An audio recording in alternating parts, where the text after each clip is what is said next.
are the best specialties and the worst for PAs in 2025 by earnings. If you are a practicing PA, a soon-to-be PA, or someone thinking about going to PA school and trying to figure out if the debt is worth it, this video is for you.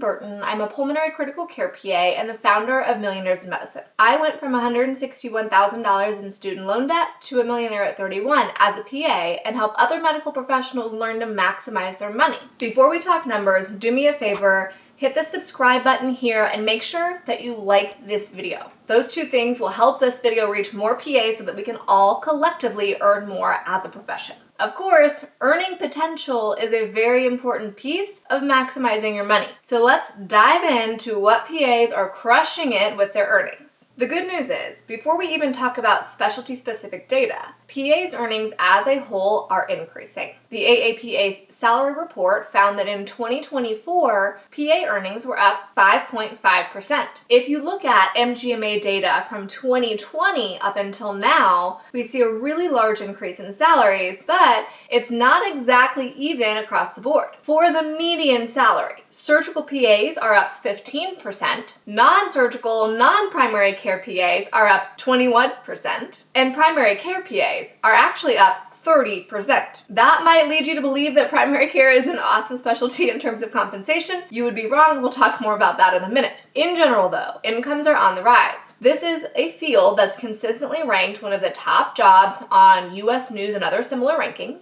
and is considered to be fast growing and in demand by most major metrics. So how do you position yourself inside the profession to take the most advantage of the potential high salary that you can earn as a PA? Well, let's dive into specialty-specific data. This data is from Merit Health, and I think it's one of the best sources for all the way granular to the exact salary data on medical professional salaries. The number one paying subspecialty for PAs is dermatology. Dermatology comes in at $166,000 a year on average, while having the average hours a week at 37, which is lower than many other PA subspecialties. Number two is critical care. As a critical care PA myself, not too mad about that. And the next one is cardiothoracic surgery. But you'll note cardiothoracic surgery PAs work a higher number of hours per week on average than other fields. Now take note of this. ENT is actually up there fairly high with an average comp around $150,000, as is emergency medicine. But there's an important fact about those two specialties in general that I want to highlight as we look at average compensation data.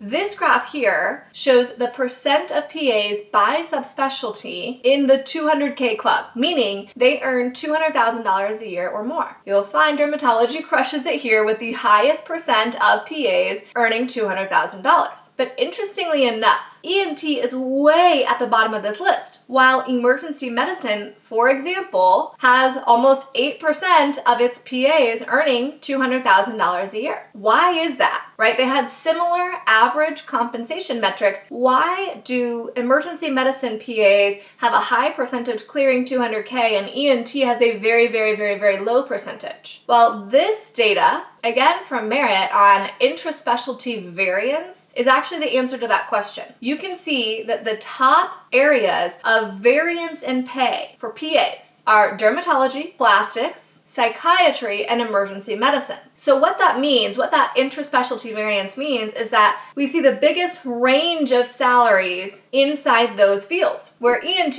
might have a relatively high average compensation, the spread is narrow, right? You don't see a lot of ENT PAs making way less than that, but you also don't see a lot of ENT PAs making way more than that. Emergency medicine is different. Emergency medicine, we see a wide spread. We see PAs who are woefully underpaid, right?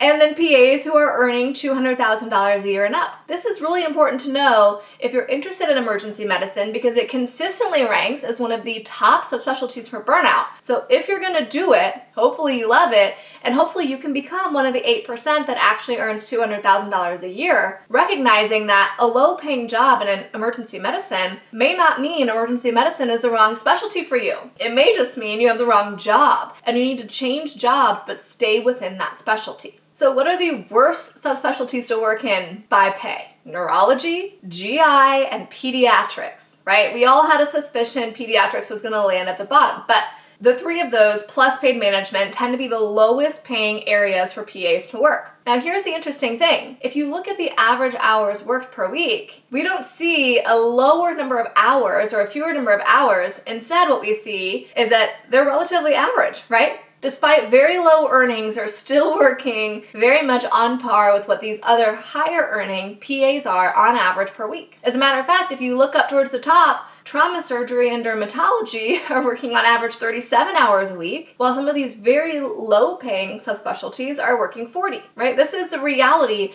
of choosing one of these specialties. You may not actually get improved work-life balance, but what you will have, statistically speaking, is lower pay. Now, I'm a mom, right? And so someone needs to do pediatrics, please, like to take care of my children.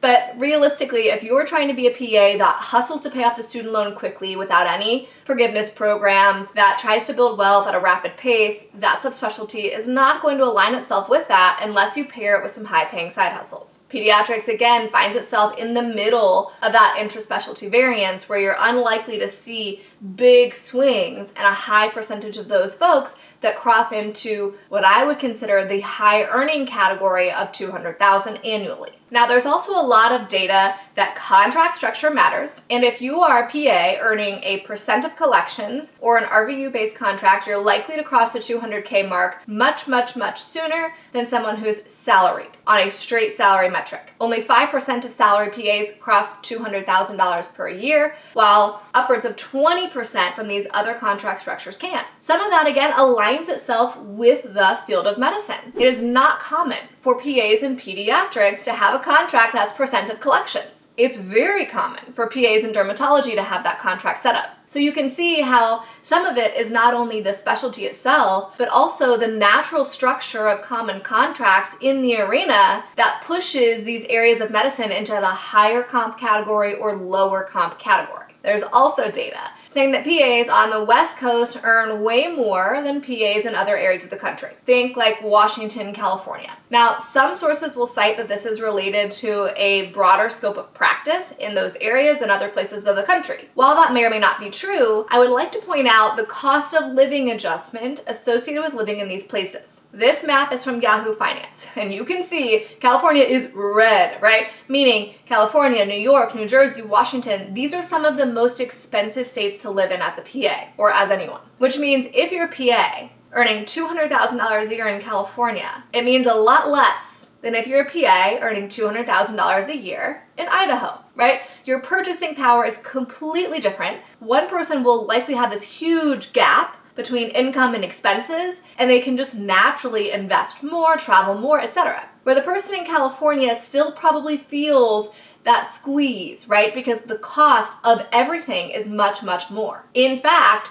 as of 2025, housing costs in California are 57% higher than the national average housing costs. And so just that one fact alone tells you that if you're in one of these higher cost of living areas, it might not be reasonable or possible for you to accept a median salary in any of these subspecialties because your cost of living is not median. So you need to factor that in. And if you cannot find a job at the on the far right-hand side of the bell curve for PA salary, right, 75th percentile realistically and above, you likely can't afford to have the same level of financial success living in one of these high cost of living states as you could if you relocated somewhere else, even hanging out at the 50th percentile for income. In general, if you want to maximize your income as a PA, pick one of the highest earning subspecialties, dermatology, cardiothoracics, psychiatry, critical care, etc. Choose a contract structure that supports percent of collections, percent of net income, or WRVUs, and make sure that you negotiate. Because if you're in one of those areas with a high intraspecialty variance, you should know that you have the potential to earn well over what you likely think if you're looking at only median salary metrics. If you're not already inside, click below, join the free Millionaires in Medicine Club where you can join almost 6,000 medical professionals in conversation about how to earn more and maximize your money. Talk to you soon.